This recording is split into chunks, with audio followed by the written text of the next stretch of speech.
ni Duterte.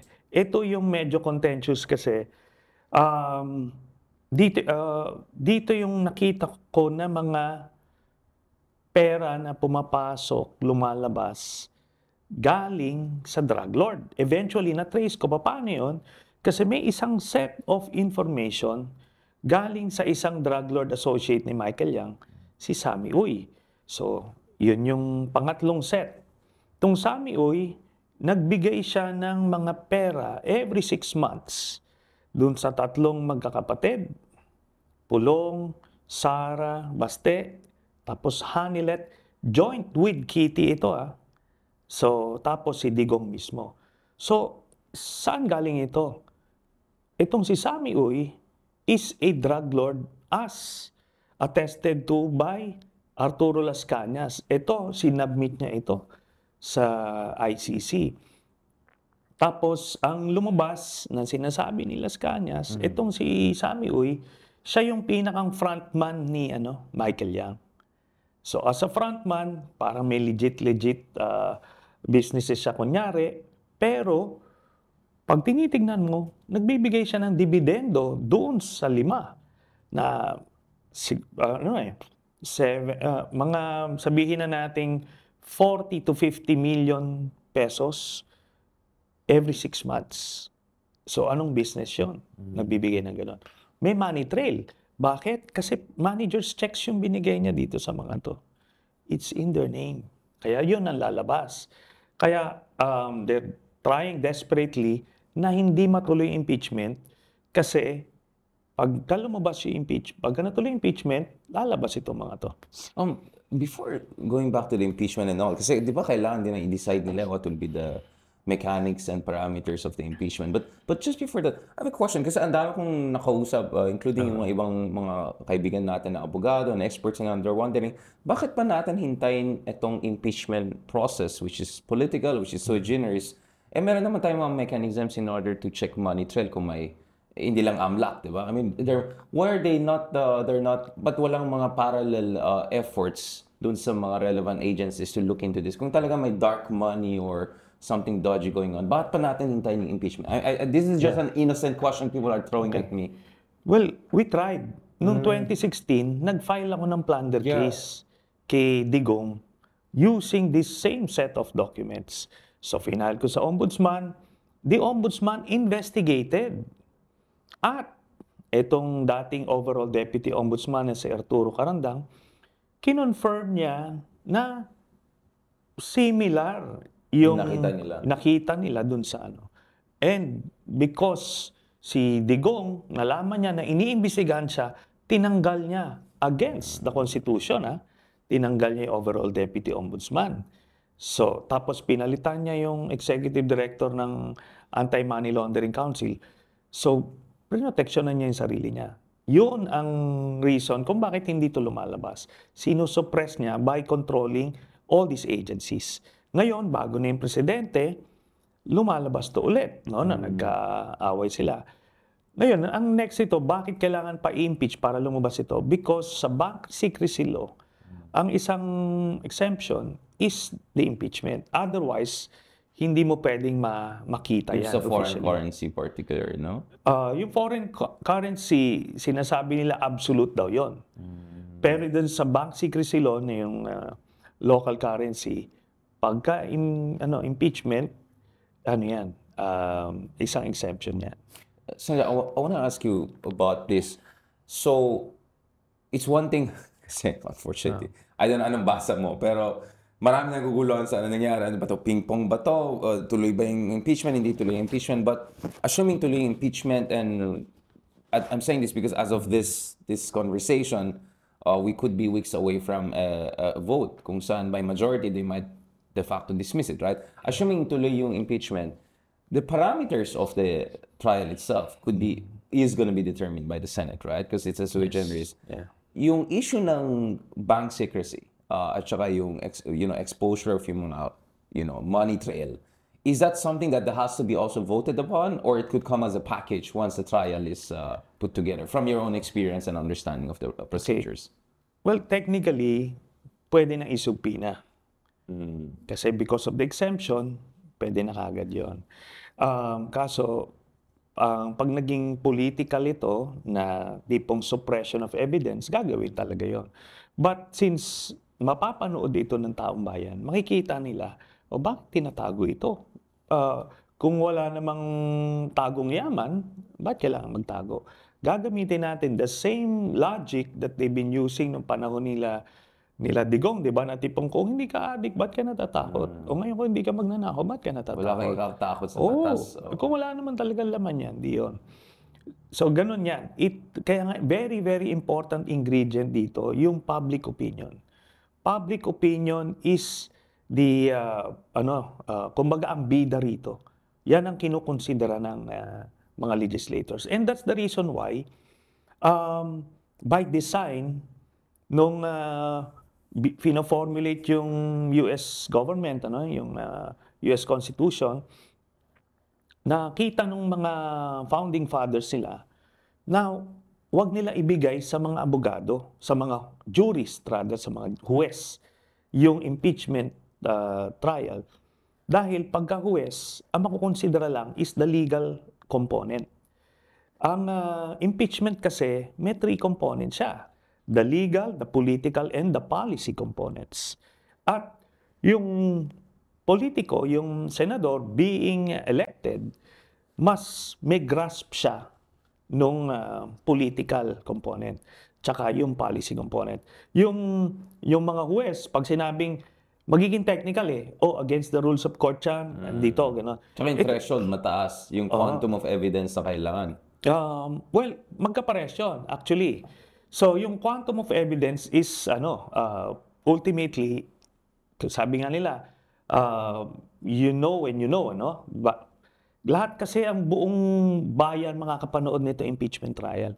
So, makikita nila yung husga nung man on the street, dapat the same yan nung husga nung senator judge. That's the political component. So, bakit 3 components?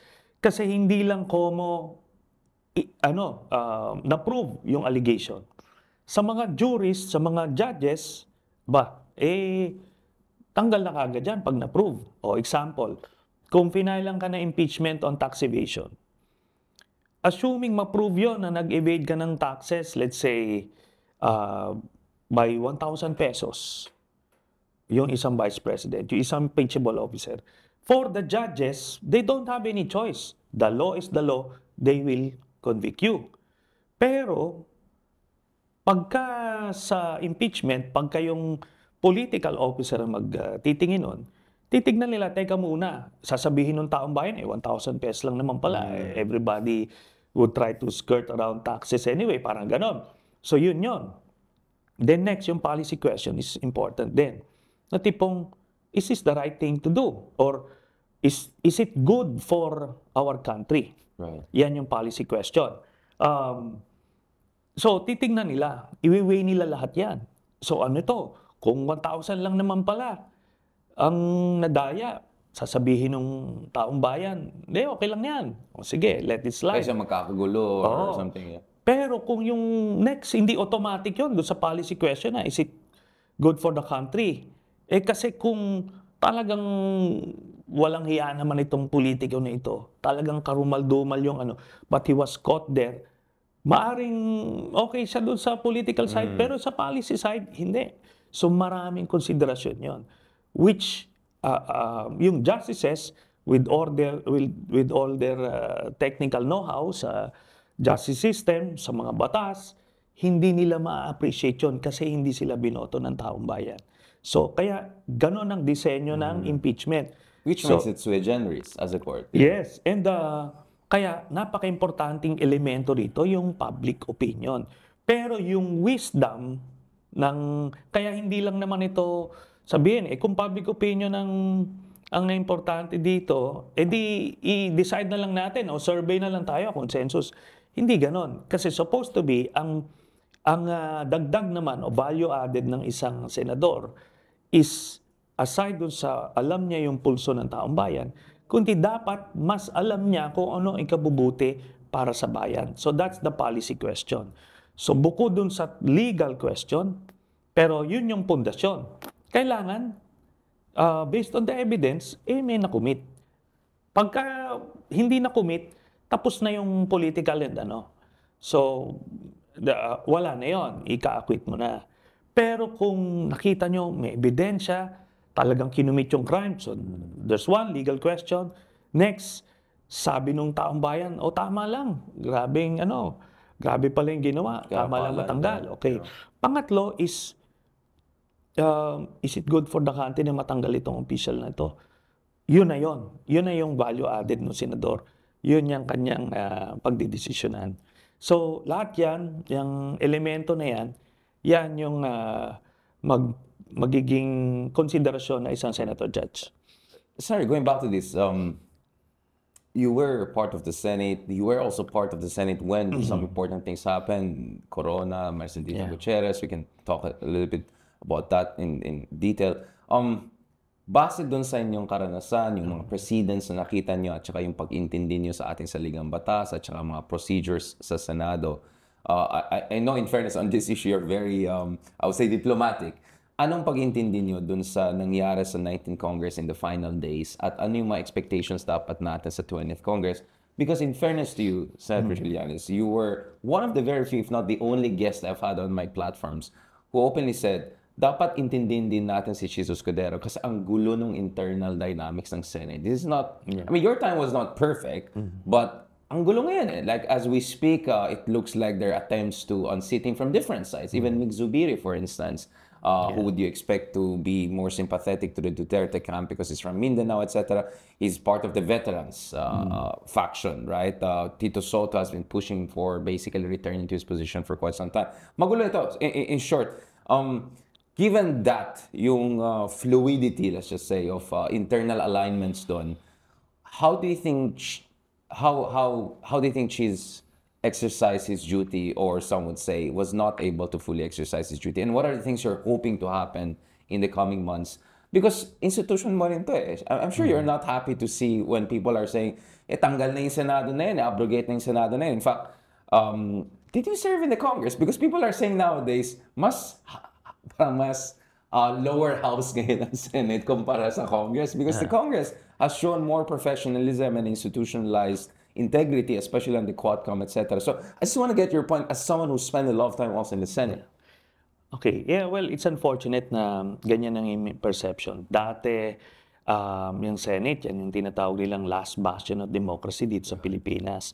So, ando doon yung expectation na gano'n. But it's unfortunate na hindi ganyan ngayon ang perception. Now, to be clear, dalawa kasi yung issue dyan. May issue ng Senate presidency at may issue ng impeachment trial. So, hindi yan necessarily the same. So, those voting for or supporting Jesus Escudero is not automatic na magko-convict o mag-acquit. So, iba yon. Yun yung complexity na kino-confront ni Senator Jesus Escudero.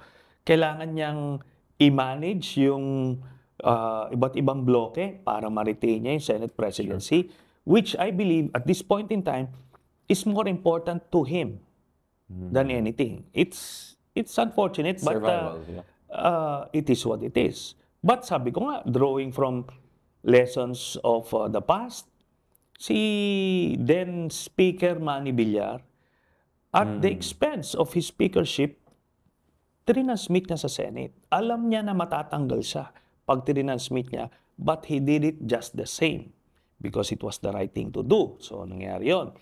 Pimentel resigned from his Senate presidency. Yes, oo. Si JDB, Speaker Jose de Venecia, when confronted with the same dilemma, anong ginawa niya? Hindi niya trinasmit because he loved his position more. But in the end, ano nangyari? Tanggal siya. Si then Speaker Manny Villar, alam niya na tanggal siya, but he did the right thing. Na-elect siya sa Senate. So the people rewarded him for that. So ito kasi, nakikita nila yan eh. Minsan, medyo short-sighted sila eh. Ito lang, kung ito, pero kung down the road, you'd be politically crucified anyway. So, you'd have to factor that in. Unless they feel na, hindi, kaya kong manalo doon, sabihin ko lang, magbigay ako ng 10,000 a month o kung ano man. Ganon yung calculation nila. So yun yun, dalawang issue. Kaya ako naman sinasabing, let's not be prisoners of the moment. This vote is 18-5, para nalumo lahat. Sabi ko, hindi. When the smoke cleared, ano ba, na-dismiss ba yung impeachment? Hindi. Diba? And that was the objective. Maitawid ito na hindi ma-dismiss. So they tried. But the thing is, some people tried. But, or some senators tried, to be specific. But the people didn't allow it to happen. So, Yung de facto dismissal move. oo. So, ang dami nag-ingay nun. So, na-pressure sila. While they attempted, pero because of the pushback, nag-ano sila, nag-fold. So, yun ang kailangan natin bantayan going to the next Congress. And doon sa issue ng political survival, I mean, some people would say na they're also not sure what exactly this is the real position of the Malacanang. They're also not sure what exactly is the position of some important, I mean, I'm talking about the group that had that million-strong rally earlier this year, which some saw as a warning na huwag niyo i-push yung impeachment na yan. Do you think there has been a change in the calculus of Malacanang? Do you think there has been a change in the calculus of politicians in terms of being threatened? Kasi hindi lang takot doon sa Solid South. It's also takot doon sa mga ibang grupo na kaya nila to mobilize huge numbers electorally and politically. Do you think that element has perhaps shifted as we enter the 20th Congress? Because that seemed to have been one reason why perhaps she's had to be also careful, or at least some of the people he was dealing with were very careful. Okay, babalik ako doon sa nangyari. Ano ba nangyari? Na-dismiss o hindi? Hindi na-dismiss. So, ibig sabihin nun, so you see that as theatrics, all the remanding and recertification and discussion about the one-year ban, that was just a fig leaf para lang matuwa yung mga DDS na feeling nila. Parang just give them something crumbs, ganon, but we're still tatawid tayo. Is that your read? Ako, kung titignan ko, sino ba yung naisahin dito? Sila ba to? Kasi they were pushing, they were determined to dismiss it. Nangyari ba? Hindi. Pero they went away nung botohan na yon, parang victorious. So doon mo makita kung sino naisahan. Sila yun. Pero yun na nga, everybody was just drawn into that botohan. Kaya nga when I was being asked, paano to? Tatalo sa boto? Sabi ko, hindi. Go nyo lang kasi yung pinagbobotohan is not the dismissal. Procedural yung pinagbobotohan. So that's a victory regardless of the outcome. But of course, we saw some inclinations of some senators. But sabi ko, it's too early in the day. We've seen it before kay Corona. When we started, lamang yung leaning acquittal. Lamang na lamang. But the numbers worked. They were worked. You worked the numbers. But the evidence primarily helped in that cause. So eventually, we ended up with 20 for conviction. So yun. Kaya ano tayo dito? Vigilant tayo at the same time. Wag masyadong yung parang prisoners of the moment. Kasi there would be so many votes. Maraming botohan yan. Maraming hurdles pa yan. Ang pinaka-importanting boto yung dulo. So yun ang abangan natin. For as long as hindi nagbobotohan sa final verdict, so ano lang yan, mga posturing lang yung iba dyan, paasa, or papapresyo. Maraming estilo yan. So ganun ang, unfortunately, sasabihin ng iba, bakit kailangan may ganyan? Well, in case you didn't notice, we're not living in a perfect world. So we'll have to live with that. And huling singit ko lang to, what about the aspect of the ombudsman and also preemptive resignation option? Because speaking of the preemptive resignation option, I mean, is it conceivable na itong lumabas ang evidence, although even though there's some sort of sense that baka I'll still have enough votes to get the acquittal, I'm talking about if you were in Sara's camp, maybe damning enough because the real numbers is the public opinion at the end of the day. Even if the senators acquit you, if everyone, Yun na. meaning everyone na hindi core DDS believes what everyone the rest. But could you see a preemptive resignation also as a potential option there? And then of course that's also where papasok nga ombudsman, di ba? Previously ang concern ng mga tao is baka yung ombudsman, yung papaalis na ombudsman, because leaning daw sa mga Dutertes would make a last-minute sabotage by misinterpreting yung FYI ni Congressman Joel Chua. It was just an FYI. It was not asking the ombudsman to come in. But nevertheless, there's going to be a change in the ombudsman leadership. DOJ Secretary Remulla has thrown out his name out there, but Malacanang is distancing itself and saying nothing is settled. Basically, what I'm saying is this: is there a backstop? Let's say even if the impeachment may not produce the numbers for a guilty verdict, if ever the evidence, the preponderance of evidence is established, is there also a possibility to resign si Sara preemptively because she feels she's too politically damaged? Or is there also an option that she'll be also she'll be pursued also by ombudsman, regardless of what happens in impeachment, or even if she's acquitted in impeachment? Kasi yun din ang tinitignan ng tao. That's the next step, right? If ever she politically wiggles her way out of the Senate. So, ito kasi yung, balakid dyan. Based on the Constitution, the ombudsman cannot file a case habang vice president siya. So, they can investigate, they can build up the case, but for as long as she is the vice president, hindi niya maisasampa sa sandigan. So, that's the hurdle. Ngayon, punta tayo dun You're talking about her immunity. Yes. Ngayon, punta tayo dun sa preemptive resignation. Kaya one of the reasons kung bakit I saw yung 18-5 botohan na yon as a victory rather than the defeat. Kasi dahil hindi na-dismiss yung case, natuloy sila as an impeachment court, nag-convene sila sa impeachment court. Therefore, nasa jurisdiction na ng impeachment court yung fate ni Sara Duterte. Meaning, kung mag-resign siya preemptively before the trial or during the trial or just before the verdict, kung nakita niya matatalo siya, hindi na pwedeng she can get away with it kasi pwede na siyang patawan nung perpetual disqualification to hold public office. In contrast, yung kay Merceditas Gutierrez, nag-resign siya before we were constituted as an impeachment court. So that's the difference. Yeah, naging academic yung... Wala pa kaming jurisdiction sa kanya. Pero ito nandoon na siya sa jurisdiction. Yun ang problema niya ngayon. That resignation option is already out of the window. Wala na yon. Kaya she will have to stick it out dito. At yun, yung sinasabi mo na maaring she survives this. Let's say she gets 9 acquittal votes towards the end. Pero the public would have seen by then lahat ng ebidensya. It would be a Pyrrhic victory towards the end na she won't survive politically. So the ultimate victory is having an impartial, solid, robust trial period because you're confident if ever that happens, that could settle the matter because at the end of the day, may kumpiyansa tayo sa ating taong bayan for them to know what's the truth when they see the facts of the case. Ako, I'm confident about that kasi wala nang filter eh. Yung impeachment trial, parang teleserye yan. Papanuuri niya ng mga Pilipino. Hindi naman lahat, but a great majority of the people will see for themselves.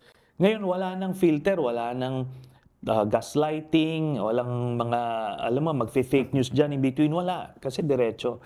Kaya, yun, they will judge for themselves pag nakita nila, ay, wala naman pala, kurakot pala talaga. Well, I'm sure people are gonna watch seeing, I don't know, Robin Hood Padilla in the robe, Senator Bato. This is the most entertaining Senate, I could say, at least in terms of content value. Marami. So I'm sure it's, kasi Quadcom pa lang, nakita natin, grabe yung ratings, di ba? Talagang rating wars eh. And I won't be surprised to see more of, even more public interest in that. So, thank you so much. I-add ko lang, alam mo, because of that, nakita mo yung social media, nung 2012 yung kay Corona, it's just free TV ang pinapanood. Right. So ngayon mas maraming may access, mas maraming makakapanood, tas it will be Libre sa broken down. YouTube eh. Oo. Kaya yung youth in particular, they would now be involved. Dati, doon sila sa eskwelahan, they're out elsewhere. Itong ma-involve sila. So mas marami pa na ma-involve dito. Kaya the senator judges would be very, very careful in disregarding that totally.